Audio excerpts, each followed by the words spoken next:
felt horny and needy while he worked night shifts. He came home early one night and caught me. I can't believe one stupid moment of weakness could ruin my life, but it did, and there's nothing I can do now to erase that ugly memory. I thought I was careful and thoughtful, but I was just stupid. My name is Caroline, and I have been married to Kyle for a few months now.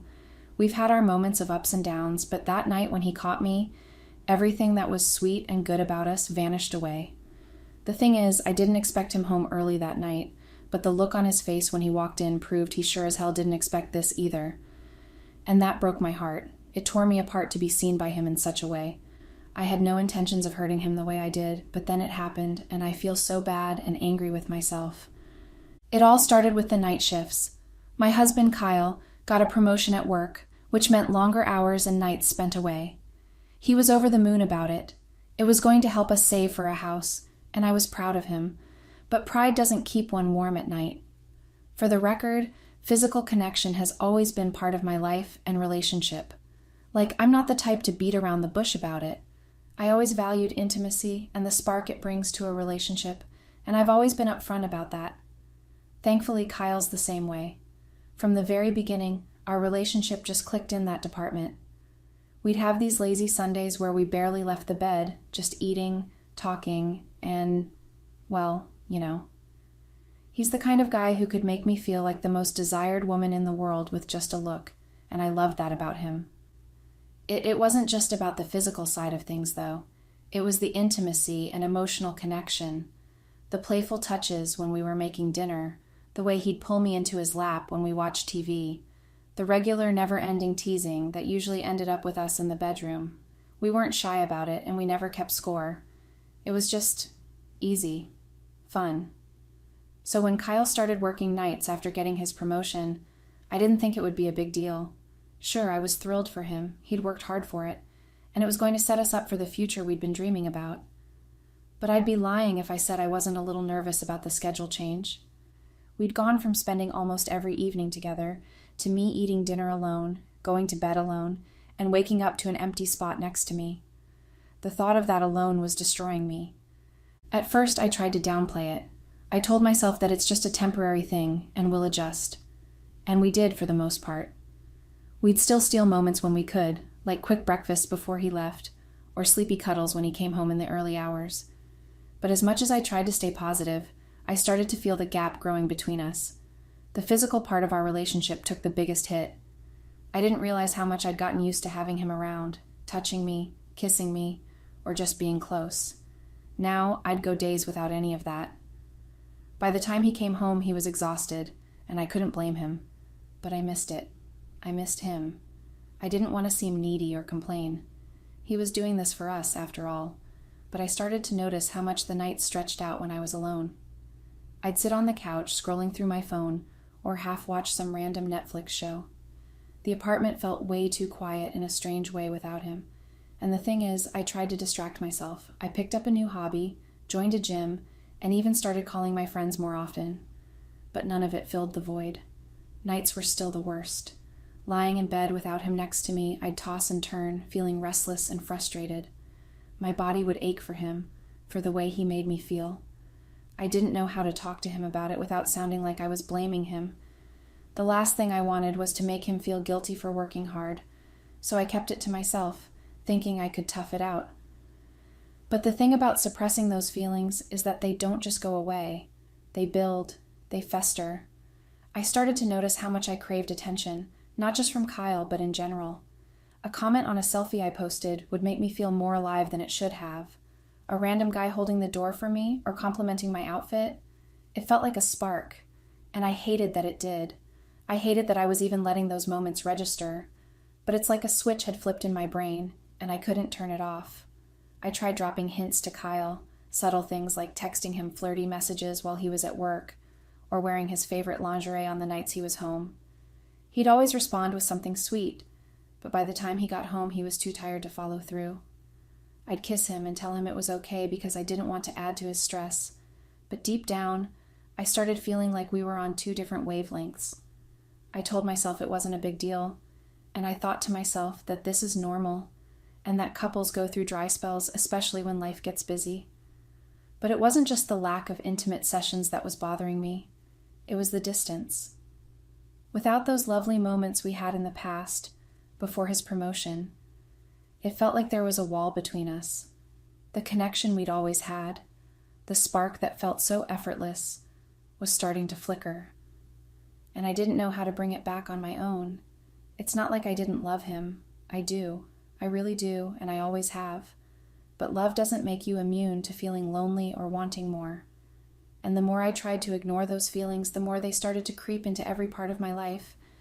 I felt so horny and needy every night he left for his shifts, and I needed to be satisfied, but Kyle was not there, and it made me feel a certain way, and not in a good way, though. I started replaying old memories in my head, moments where things felt so easy and natural between us, like the time we stayed in a crappy motel on a road trip just so we could spend more time together, or the way he used to surprise me with flowers for no reason. Those moments felt like a lifetime ago, and I couldn't figure out how we'd gotten here. Him working night shifts and me lying awake at 3 a.m., staring at the ceiling and wishing things were different. I don't think I realized how much it was affecting me until I caught myself looking for distractions in places I shouldn't have been. But the truth is, I didn't need distractions. I needed Kyle. I needed us to figure out a way to find each other again. I wanted him to fulfill my desires in ways he always does. But there was no way he was going to do that, given his work. If I am being real, I never wanted things to change. I never wanted to feel this way, restless and needy and like something was missing. But life has a way of sneaking up on you when you're not paying attention, and sometimes you don't realize what's happening until you're in too deep. And that's where I was, caught between wanting to be patient and supportive, and feeling like I was losing a piece of myself every night I spent alone. I hated being alone in our apartment, especially when I'd gotten used to falling asleep with Kyle beside me. All the distractions with gyms, friends, and TV were not working out. It didn't make me feel complete. So as the weeks dragged on, loneliness sank in, deeper than I expected. And that loneliness, coupled with frustration, made me start doing stupid things like texting my ex, Jeff. The thing is, Jeff wasn't just my ex. He was an old friend from the past, the kind of person who had always been there for me during rough patches. We'd met in college, back when life was simpler, fun, and there were no responsibilities to weigh us down. Jeff was the guy who could make anyone laugh, even on their worst day, and for a while we'd been something. Not a relationship, not quite, but a situationship, messy and undefined. It ended when life pulled us in different directions. I moved on, met Kyle, and built a life that felt stable and real. Unlike the one I had with Jeff, and from the day Kyle became a part of my life, Jeff became a name I'd occasionally see in old photos or hear about through mutual friends. For years, that's all he was, someone from the past, until recently. It started with a simple friend request on social media. I hesitated for a moment before accepting, thinking it was no big deal. After all, people reconnect all the time. But looking back, I wish I'd left it there, untouched, in the limbo of unanswered requests. At first, it was nothing major. He'd comment on a photo or react to a story I posted, a little back and forth here and there, mostly catching up. He asked about my life, my well-being, and Kyle. I told him how happy I was, how lucky I felt to have found someone like Kyle, and I meant it. But Jeff had a way of making me feel like the girl I used to be, the carefree version of myself that existed before married life, schedules, and night shifts. He'd bring up inside jokes from our college days, remind me of wild nights out and stupid pranks we'd pulled. It felt like stepping into a time capsule. I didn't realize I was letting my guard down until it was too late. It began innocently enough. A meme here, a how have you been, there. But Jeff always had a way with words, and before I knew it, we were flirting. At first, it was lighthearted banter, nothing I couldn't justify. But then, Jeff would drop comments that felt like fishing lines, waiting to see if I'd bite. And I did. It was flattering. He told me I hadn't changed, that I was still just as beautiful, just as fun. I soaked it up like a starving plant in sunlight, even though I knew better. Every time Kyle kissed me goodbye before his night shift, guilt burned in my chest. But the thrill of feeling wanted, of having someone focus on me and only me, made me ignore it. Jeff wasn't just filling a gap, he was stroking an ego I didn't even realize was bruised. Then came the night that changed everything. Jeff and I were texting. The conversation had been inching towards inappropriate for days, and that night it tipped. He asked me outright how I was handling the loneliness of Kyle's night shifts. I should have shut it down, told him it wasn't his business, but instead, I opened up. And that's when I mess it up. The worst mistake of my life. I told him how hard it was, how much I missed having someone to talk to touch, to feel close to. And Jeff, always quick with a solution, said he could help me out. I laughed it off at first, but he didn't drop it. He told me he still cared about me, that he hated seeing me like this. His words were so smooth, so calculated, and yet I fell for them like they were genuine. I should have told him to go to hell. I should have blocked his number and gone to bed. But I didn't. Instead, I told him Kyle wouldn't be home until morning. That's how Jeff ended up in my apartment that night. When I opened the door, it felt surreal. Seeing him there, standing in my living room, was like watching a bad decision come to life. He looked the same but different, older, maybe a little worn, but still carrying that charm that had pulled me in years ago. We didn't jump into anything right away. For a while we just talked, catching up like old times. It felt almost normal, almost like I could convince myself this was non-threatening. But it wasn't. I knew it wasn't. When he reached for my hand, I didn't pull away. When he leaned in, I didn't stop him. I let it happen because in that moment I wanted to feel wanted. I wanted to forget the calm, boring nights, the loneliness, and the guilt that had been eating at me. But the worst part, the part I can't stop reliving, is how it didn't feel wrong until it was over, until Jeff left, and I was left standing in my apartment, staring at the empty space where he'd been. Kyle came home a few hours later, exhausted and smiling, as if nothing had changed. He kissed me on the forehead and told me he couldn't wait for his next day off so we could spend time together. And I smiled back, pretending everything was fine, while my insides felt like they were caving in. From that night on, things spiraled. Jeff kept texting, and I didn't have the strength to cut him off. I told myself it wouldn't happen again, but it was too late to undo what had happened. I had let him in, and now he was a presence I couldn't ignore. The guilt became unbearable, too heavy to carry. Every touch from Kyle, every kind word, felt like a knife twisting in my chest. He didn't deserve this. He deserved someone better, someone stronger, someone who wouldn't crumble the moment things got tough. I wish I knew how to be that someone for him. All of these wouldn't have happened. I knew what I did was wrong, yet I kept doing it. During his night shifts, Jeff will come over and we spend the night making sweet memories and reawakening and reviving every crazy intimate event we did in the past that was suppressed and buried. It felt so intense and so good that I forgot about Kyle totally. I forgot about the love of my life because another man was inside of me, and that made me realize how cruel and thoughtless I was. Before then, I used to think I was being very thoughtful, and now I know it was just my way of dwelling with the guilt I was feeling each time Kyle came back home to me. And this is what I meant by being thoughtful. I started thinking that maybe I could cope in a way that wouldn't bother Kyle. He was already doing so much for us, working nights to keep the bills paid and make sure we were comfortable. The last thing I wanted to do was nag him or make him feel guilty for not having energy left for me. He didn't deserve that. So when Jeff reached out, I convinced myself that this could be a solution, a way to keep myself together without putting more pressure on Kyle. In my head, I rationalized it like this. Kyle was too busy to give me what I needed, and that was okay.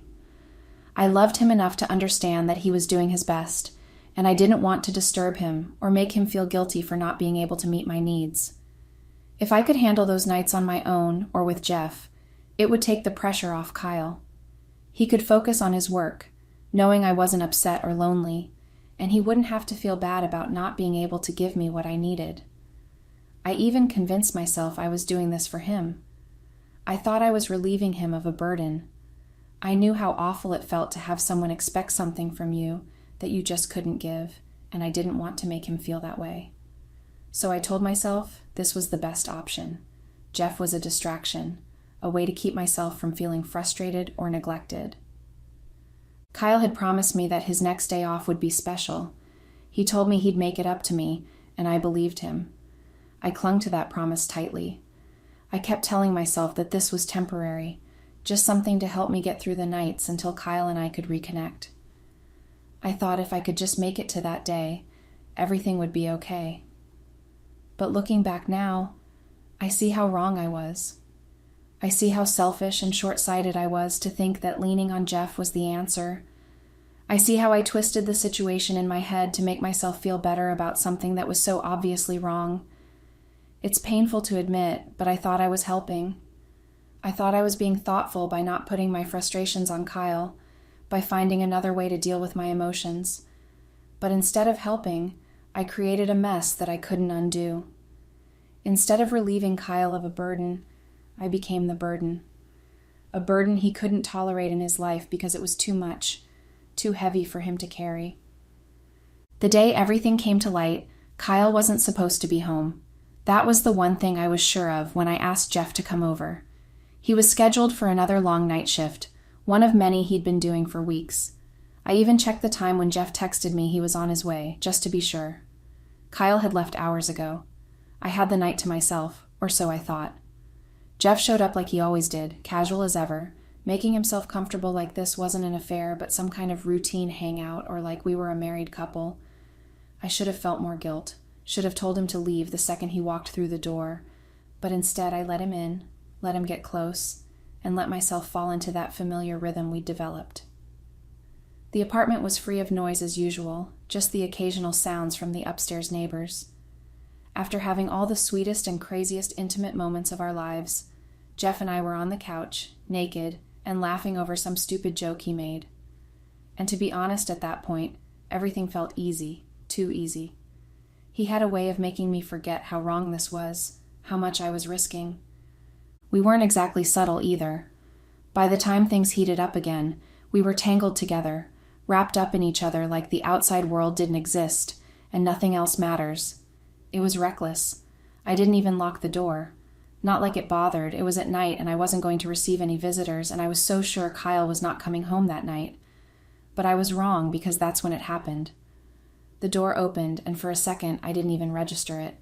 I thought it was a noise from the hallway or maybe a neighbor. But then I heard someone cursing out so loudly, and then it was followed by the unmistakable shuffle of Kyle's boots on the floor. My stomach dropped. I froze, my heart pounding so hard it felt like it would burst out of my chest. Jeff sat up quickly, adjusting his shirt. His face was a fusion of panic and confusion, but it was nothing compared to the look on Kyle's face when he walked into the living room and saw us. He stopped dead in his tracks, his eyes darting between me and Jeff, trying to make sense of what he was seeing. At first, there was this flicker of disbelief, like he thought maybe he was imagining it. But then, as the pieces clicked into place, his expression hardened. Kyle. His name was the only word I managed to say with my voice trembling. I didn't even know what I was going to say. There was nothing I could say to make this better. He didn't respond. He just stood there, staring at me like I was a stranger, like he couldn't believe the person he loved could do something like this. His silence was worse than if he'd started yelling. It was heavy, crushing, and it rented the entire room. Jeff, to his credit or maybe his cowardice, stood up and started stammering some kind of apology. For all his bravado and smooth-talking charm, I couldn't believe he froze like a deer in headlights. He scrambled to grab his clothes, muttering something that was supposed to be an explanation, but came out as incoherent nonsense, but Kyle cut him off with a look so cold it made Jeff shut up instantly. Then he took predatory steps towards Jeff, and I was so scared. But before I could even process what was happening, Kyle grabbed him by the collar of his shirt. Well, what little of it he'd managed to put back on, and slammed him against the wall. Jeff tried to mutter out some words, but Kyle wasn't listening. The first slap landed with a sharp and resounding sound, cutting Jace's pathetic attempt at a defense short that almost earned a scream from me. It wasn't just a slap, it felt like a message, like a release of all the pain and anger Kyle had been holding back in that moment. Then he barked at Jeff to get out of his house while shoving him towards the door. Jeff stumbled and tripped over his own feet in his rush to escape. He was still half naked, clutching his clothes to his chest as Kyle pushed him toward the hallway. I begged Kyle, while trying to pull myself together. I was scrambling to cover myself up, and tears were streaming down my face as I watched the scene unfold. I tried to explain, but he didn't even listen to me either. Then he kicked Jeff until he crawled out in pain into the hallway, and then Kyle slammed the door shut. Right after that, Kyle turned to me, and the look in his eyes was something I'd never seen before. His face wasn't angry in the way I expected. It was worse. His expression was cold and hard, filled with something I could only describe as pure disappointment. There was pain there too, but it felt buried under the weight of everything else. I tried to speak, to apologize, to explain, but the words got caught in my throat. I felt like I couldn't breathe, like everything was crumbling around me, and I was powerless to stop it. My voice cracked as I managed to say I was sorry, but it didn't matter. He didn't want to hear it. Kyle didn't yell. He didn't argue. He didn't even let me get close. When I moved toward him, he stepped back and raised his hand, as if to put an invisible wall between us. He made his point clear enough. He didn't want me near him.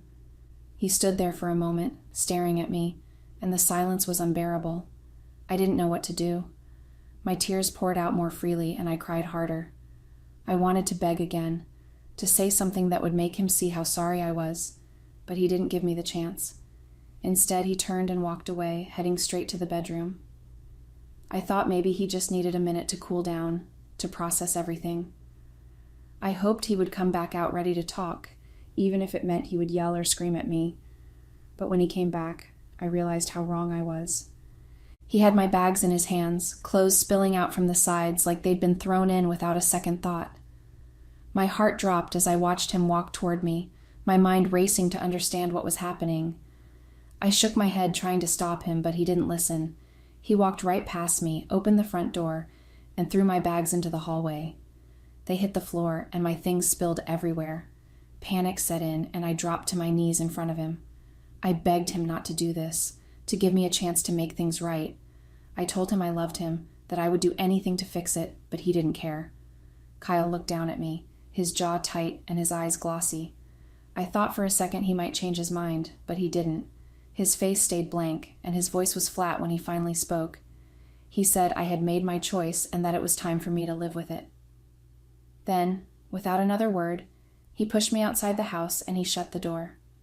I stayed there for a moment, staring at the closed door, hoping he would open it again. I thought maybe he would give me one last chance, but he didn't.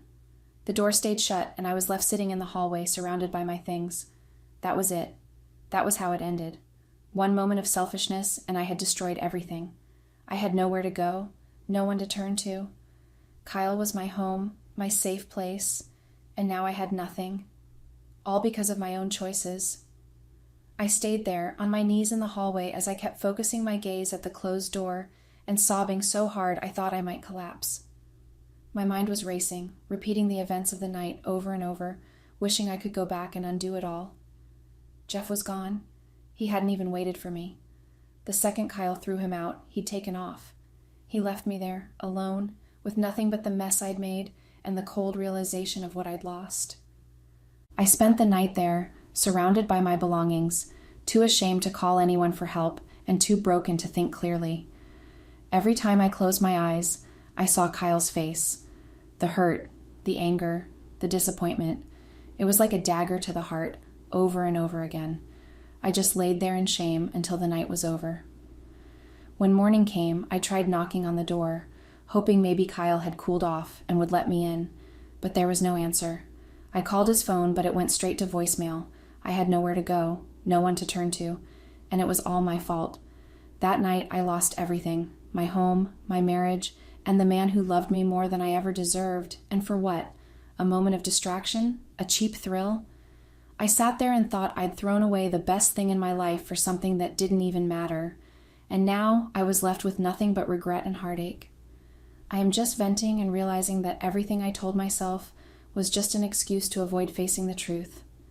If I had just talked to Kyle, if I had been honest with him about how I was feeling, instead of trying to cope in my own way, maybe things would have turned out differently. But I can't change the past. All I can do now is live with the choices I made and hope that one day I'll figure out how to move forward. Because the truth is, I didn't just fail Kyle. I failed myself too. Update. It's been 3 weeks, 3 long, soul-crushing weeks since Kyle walked out of my life. I've called, texted, and even swallowed my pride to show up at his sister's place. I thought maybe she'd be my way in, that she'd help me talk to him or at least tell me how he's doing. But nothing. He's completely shut me out. I've been blocked on everything. Calls, texts, social media. It's like I don't even exist to him anymore. I know I deserve it. Every single second of this is my fault. I betrayed the one person who truly loved me because I couldn't handle being alone for a few nights. How ridiculous does that sound? A grown woman unable to deal with a few nights in an empty apartment. But it's the truth, and it makes me sick just thinking about it. I'm not writing this to get sympathy. I don't expect anyone to feel sorry for me. I just need to let this out because I'm drowning in regret. Every time I close my eyes, I see Kyle's face, the pain, the disbelief, and then the way he drove me away from his house with no mercy. That moment replays in my head like a broken record over and over again. I used to feel like I'd lose my mind if I didn't do something about my desires every night. It felt overwhelming, like I couldn't breathe without acting on it. But now, after losing everything, I stay up all night in pain, not even thinking about needing anyone else. The only thing I want now is to fix what I had with Kyle. It's crazy how what I thought I couldn't live without doesn't even matter anymore. All I care about is restoring the life I threw away. But obviously it's like I've ruined it beyond repair. You don't realize how much you rely on someone until they're gone. Kyle was my everything. He worked hard, loved harder, and gave me a life I didn't deserve. I didn't have to worry about bills or rent because Kyle took care of it all. He told me he liked it that way. He wanted me to relax and enjoy life. And I did, at his expense. Now I can't even afford to get a new place to stay. I am just patching up with an old friend. It's a girl, by the way, before you go judging me. I have learnt my lessons. Worst of it all, I don't have a job. I've tried reaching out to Kyle, begging him to at least talk to me, but he's done. I'm on my own. And where's Jeff in all this? The guy I risked everything for? Nowhere to be found? When Kyle decided he wanted me out of his life, I thought Jeff would at least step up in some way, even if it was just to offer me a place to crash until I figured things out. But no, Jeff's response was as cold as it gets. He told me he had something big going on in his life and that I needed to find a way to settle things with Kyle. Can you believe that? Settle things? As if I could just snap my fingers and fix the disaster I created. Jeff abandoned me the second things got tough. He was all charm and sweet words when he wanted something, but when the fallout hit, he was nowhere to be found. I should have seen it coming. I should have known that someone willing to sneak around with me wasn't someone I could rely on. Now I'm here, dealing with life and getting rejected left and right from all the interviews and job applications I've been sending out. I've spent the past few weeks going over every decision I made, every moment that led to this. It all started so small. I was so stupid to tell myself then that it was nothing to worry about, just catching up with an old friend. But it wasn't long before the messages turned flirty, and then they turned into something more. My actions have landed in hell because Kyle has filed for divorce, and that means there's nothing I can do to win him over. He is so done with me. It's so unbelievable that our marriage is over. We didn't even last the way I expected us to. I had this dream that we will be together forever till eternity, but none of that is happening, and it's all my fault. I really can't believe it. I wished I did better. I wished every time Kyle kissed me goodbye before his shift, I had paid attention to the heavy guilt I was feeling in my chest.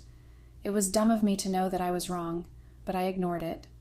I let myself get swept up in the thrill of feeling wanted. Jeff had this way of making me feel seen, like I wasn't just sitting here waiting for Kyle to come home. But it was all a lie, a stupid, selfish lie. I don't know what I thought would happen. Did I really think I could have this secret life without consequences? That Kyle would never find out?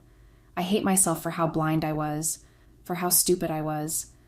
I tried reaching out to friends for help, but it's hard to explain this without them looking at me like I'm the worst person they've ever met. And honestly, I don't blame them. I don't even know what I'd say to me if the roles were reversed. The worst part is knowing that I didn't just lose Kyle, I destroyed him. I broke the heart of the one person who truly, unconditionally loved me. And for what? For someone who didn't even stick around when the dust settled. If I could go back and change things, I would, in a heartbeat. I'd delete Jeff's number the second he reached out. I'd tell Kyle how much I appreciated him every single day. I'd spend those nights alone finding ways to surprise him when he came home, instead of looking for attention in all the wrong places. But there are no do-overs in life. Once it's gone, it's gone. I know I'm the villain in this story. I know I made choices that can't be undone. And now all I can do is live with regret and hope that one day Kyle can forgive me, then we get married again and start afresh, or at least he will find someone who will never make the same mistakes I did. But the latter hurts. It hurts so badly because I don't want to imagine or see him with anyone else. If you're reading this and you have someone who loves you, don't do what I did. Don't take them for granted. Don't ruin something real for something meaningless, because once it's gone, you can't get it back. I've learned that the hard way. I don't know how I'll start over, but I know one thing for sure. I'll never make this mistake again. If I ever get the chance to love someone again, I'll make sure they know how much they mean to me every single day, because love like Kyle's doesn't come around often, and I threw it away. So please, if you have someone who loves you, don't make my mistake. Hold on to them. Show them you care. Because losing them, it's a pain I wouldn't wish on anyone.